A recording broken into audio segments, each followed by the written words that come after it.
Hello, hello, hello, my little maniacs. This is your host, the Maniacs Gaming, coming back at you with another video. In today's video, we're going to be doing a Buccaneers versus Lions preview. I did this obviously last week for the Bucs Commanders game, and that did okay. So I want to just do it again for week 2. I'm gonna be trying to do this for every week. So let's get into it, guys.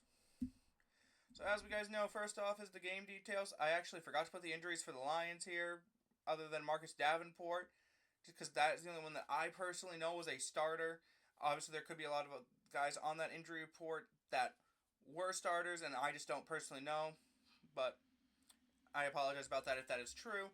Anyway, game details. It's going to be played at 1 o'clock here, so I'm going to get this recorded because it is almost 1 o'clock now. It is going to be in Detroit, Michigan at Ford Field. And important injuries. So these are all the important injuries for the Buccaneers. Kalijah Cansey, Antoine Winfield Jr., and Luke Goedeke have all been ruled out for Tampa Bay. And obviously the Lions have Marcus Davenport. That's not the worst hit for them because Penei Sewell was indeed injured, but I'll go into more of that later. Whereas Kalijah Cansey, he didn't play week 1, so that, again, it hurts not having him for another week. But the big ones were AWJ starting free safety and Luke Goedeke starting tackle on the right side. All that hurts. Justin Skule will have to be starting at right tackle for Tampa for this game.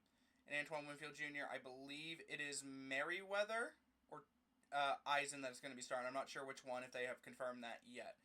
But those are going to be two big question marks. Hopefully they can step up and be able to play well to be able to help Tampa for a win here. But anyway, last week we'll review quickly what each team did. So obviously the Buccaneers, they beat the Commanders 37-20 quite handily. They looked really good on offense. They only had one punt. Each of their drives went to the other side of the field and resulted in points, except for the last one that was obviously the kneel down. And then the defense did look questionable. They had some good plays, but the pass rush was not there, which Todd said he did avoid blitzing because of Jaden Daniels' ability to get out of the pocket. So that is a decent explanation, but again, it's one of the things that's just like, why not just risk it, especially with a quarterback that when he showed that he could get out of that pocket very well and maneuver in it extremely well. Other than that, like the secondary played decently well. Obviously, a lot of DBs got injured, but we're getting almost everybody back that played last week, so that is very good. But other than that, like third and long, we got to do a little bit better on because there were several situations where Jaden Daniels was able to run for a first down. But if we can get going on that, we can be able to stop third down conversions. We could be in a decent position. As for the Lions, they beat the Rams in overtime, 26-20, on the back of that run game, as the passing game was not as effective. They did not use Amon-RA a whole lot. They leaned heavily on Jameson Williams, who did play really well against Tampa Bay last year, so that could be someone they look to go to again.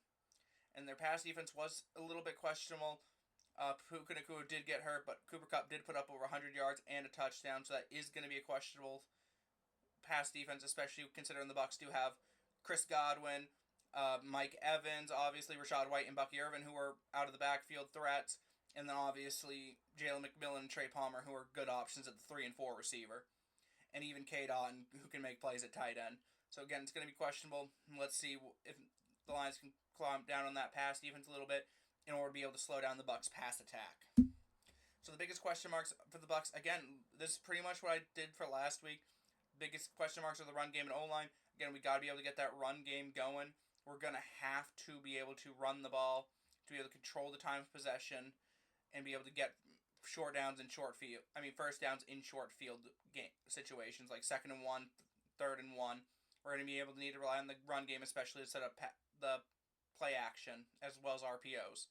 And then as for the O-line, this is here again because of the fact that Goedeke is out, so we're going to have a big question mark at school there, as well as, Cody Mock, Graham Barton, and then Bredesen on the outside there on the left side.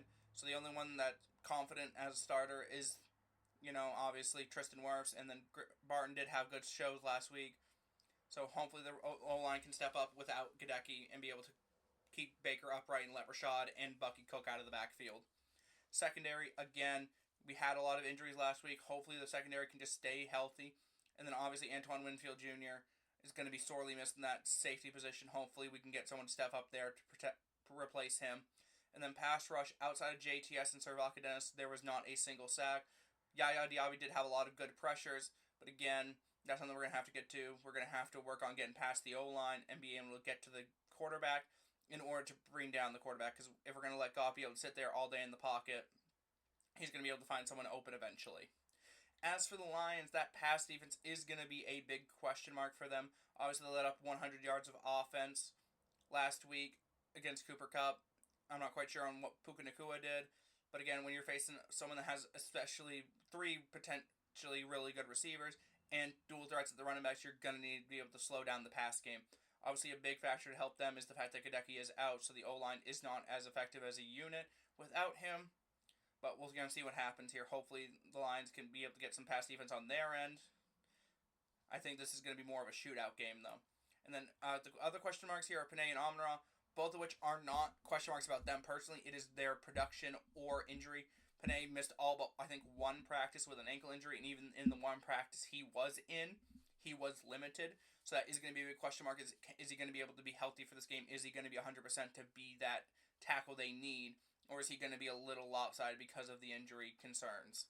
And Amon-RA, he just did not show up last week. Obviously, this just could be that he was against, I believe, Trey White most of the game against the Rams. But again, they're going to have to get him involved a lot more if they want. Because, again, Amon-RA is a really good receiver. He's a top 10 receiver. They're going to need to get him involved, though. Obviously, Jameson Williams worked really well last week. But again, you're going to want to get your top receiver involved in the game. So the keys to the game, Bucs offense. Again, you want to control time of possession. You want to get down the field. You want drives that end in scores. And then obviously the D-line. Again, you're going to need to be able to contain that run game of the Lions. They got a 2-headed monster in David Montgomery and Jahmyr Gibbs. They're going to need to be able to contain the run and as well as be able to get to the quarterback. We saw last week how the Rams were unable to contain the run and then wound up biting them in the end, especially in overtime where I don't think they attempted a single pass. It was completely run game.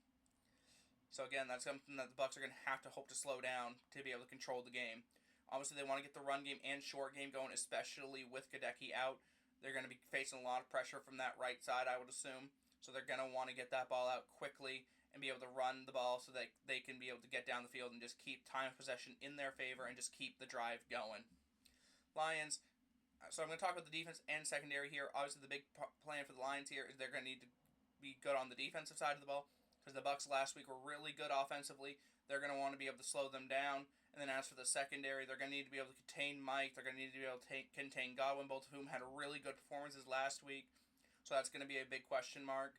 But it's also going to be one of the keys. If they can slow down Mike, they can slow down Godwin. That is going to be a key part to this game because they want to be able to slow down the Bucs offense. As for the run game, they're going to want to control time possession, especially with a 2-headed monster of Montgomery and Gibbs. Again, they're just going to want to be able to control the game. They're going to want to get those short yard situations, but even then, they can also get really big yards out of both of them. So again, that's going to be a key part. They want to keep time possession in their favor. They're going to want to be able to keep the ball moving. So again, Monty and Gibbs are going to be a key part to that. Players to watch, Mike Evans. Again, it's Mike. You always want to keep an eye on him. He's going to be one of those guys that he's going to put up a couple catches, get a lot of yards, and a couple touchdowns. He got, I believe it was 66 yards, 2 touchdowns last week. Again, really good performance. And Rashad White, again, we're going to be leaning heavily on the short game. We're going to need to be able to run the ball with him and Bucky. We're going to need to be able to get the ball out of the backfield with him. Screen passes, I'm assuming, are going to be a big part of the game. So again, we're going to have to keep an eye on him and see how he does. And then Skule, again, he's just going to be stepping in at that right tackle spot. So we're going to have to really rely on him to be able to be a competent starter, hopefully average to above average, to be able to keep Baker Mayfield upright. As for the command... Oh, that's actually supposed to be the Lions. I apologize. I must have missed that when I was editing. But that's supposed to be the Lions, not the Commanders. I apologize. But anyway, the keys for the Lions, not the Commanders, is going to be Jared Goff, Aiden Hutchinson, and the Gibbs and Monty. Again, these are the players you're going to want to watch because Jared Goff, he's going to need to be able to get the ball down the field. He is going to be the commander of the offense. It's going to run through him. Hutch is going to be the heart and soul of that D-line. He's going to be the one that's going to be trying to get to Baker as much as he can and getting in the backfield to disrupt the run game as well. And then Gibbs and Montgomery, again, they're just going to be there trying to basically keep the run game going. Keep getting those short yards gains they need that keep the chains moving on the second and short, third and short. So they're going to both be key players to watch this game. as the Lions are looking to try to get a dub against Tampa here. Both teams are 1-0, so we'll see what happens. Anyway, my content for today, I'm going to be streaming the Bucs versus the Lions around 1 o'clock, and I'll be doing a big breakdown of the game afterwards. I know last week I missed it just because of computer issues, but I will be doing it today. So keep an eye out for that. But anyway, guys, that is going to do it for me today. Make sure to hit that like button, subscribe if you haven't already, and turn on that noti bell. On the road to 2,000 subscribers, trying to hit that by the end of the year, trying to hit 1,600 by the end of the month. Let's get it, fam, and as always, I will see all you guys later. Stay crazy, fam. Also, I apologize if you got to this point, that obviously this video is going up raw because of the fact that I'm having a lot of computer issues that I'm trying to get worked out. I apologize about that. Please forgive me.